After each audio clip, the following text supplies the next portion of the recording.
மறுபடியும் எதுக்கு வந்த? நேத்து ராத்திரி உங்க முகம் சரியா தெரியல போல இருக்கு மாப்பிள்ள, அதான் பகல்ல பாத்துட்டு போலான்னு வந்திருக்கா. அப்படிதானே பூமி? இல்ல மருதாணி பாட்டி, என் அப்பா கிட்ட பேசிட்டு போலான்னு தான் வந்தேன். உன் புருஷன் வந்து சண்டை போடுவான், நீ வந்து சமாதானப்படுத்துவ.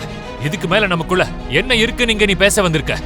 பிடிக்காத விஷயங்களை செய்யும் போது வர கோபத்தினால நம்ம உறவு முறையை அறுத்து விட முடியாதுப்பா. தயவு செஞ்சு நான் சொல்ல வந்ததை கேளுங்க. வேண்டானாலும் வருவ, கேட்க மாட்டேன்னு சொன்னாலும் சொல்லாம விட மாட்டேன்ல. என்னவோ சொல்லிட்டு போ.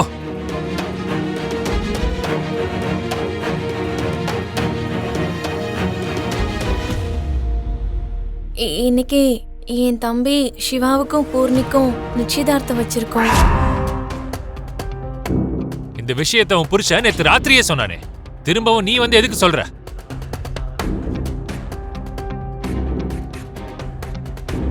அப்போ நீங்க எல்லாரும் கொண்டாடிட்டு இருக்கும் போது நாங்க வருத்தத்துல மனசுல கவலையோட நிக்கணும்னு சொல்ல வந்திருக்கியா? அப்படி இல்லப்பா, பூர்ணி சார்பா நானும் என் புருஷனும் தாம்பூல தட்டு வாங்க போறோம்.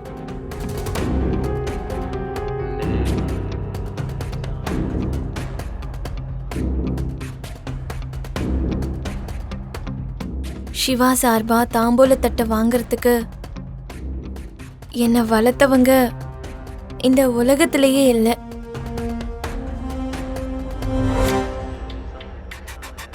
நீங்க என்னோட அப்பா, நீங்களும் சித்தியும் வந்து தாம்பூல தட்டை வாங்குறீங்களான்னு கேட்கறதுக்காக தான் வந்தேன்ப்பா.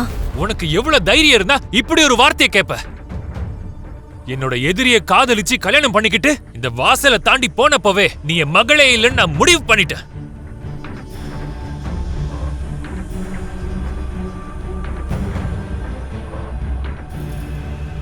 போனப்புறம் மறுபடியும் இந்த வீட்டுக்கு முறையா நீ வந்தல, அப்போ உன்னை அடிச்சு வெளியில துரத்துறதுக்கு எனக்கு ஒரு நிமிஷம் கூட ஆயிருக்காதுன்றத தெரிஞ்சுக்கோ.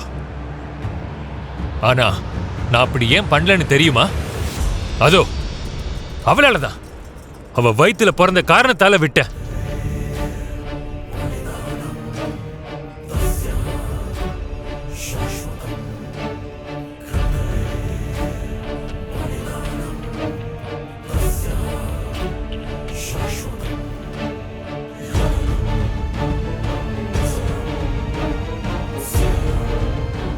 என் உயிரா இருக்கிற சோபா சந்திரா மகன்றதுக்காக நீ வர ஒவ்வொரு வாட்டியும் உன்னை மன்னிச்சு விடுற. மன்னிச்சுட்டேனா அதுக்கு அர்த்தம் எல்லாத்தையும் மறந்துட்டு நீ சொல்ற எல்லா விஷயத்துக்கும் பூம் பூம் மாடு மாதிரி தலையாட்டுவேன் நினைச்சிடாத. நீயே என்னோட மக இல்லைன்னு முடிவு பண்ணிட்ட. இதுல சம்பந்தமே இல்லாத எவனோ ஒருத்தனுக்கு என்ன அப்பா வாக்கணும்னு நினைக்காத. பிந்து கல்யாணத்துக்கு தாம்பூல தட்டு வாங்குறதுக்கு எங்க வீட்டுல கேபியும் மீராவும் தான் இருக்காங்க, வேற யாரும் இல்ல. வெளில போ. அது வந்து அப்பா, நான் தான் சொல்றேன்ல, வெளியே போ. நம்ம போகணும் மாமா, போகணும் மாமா.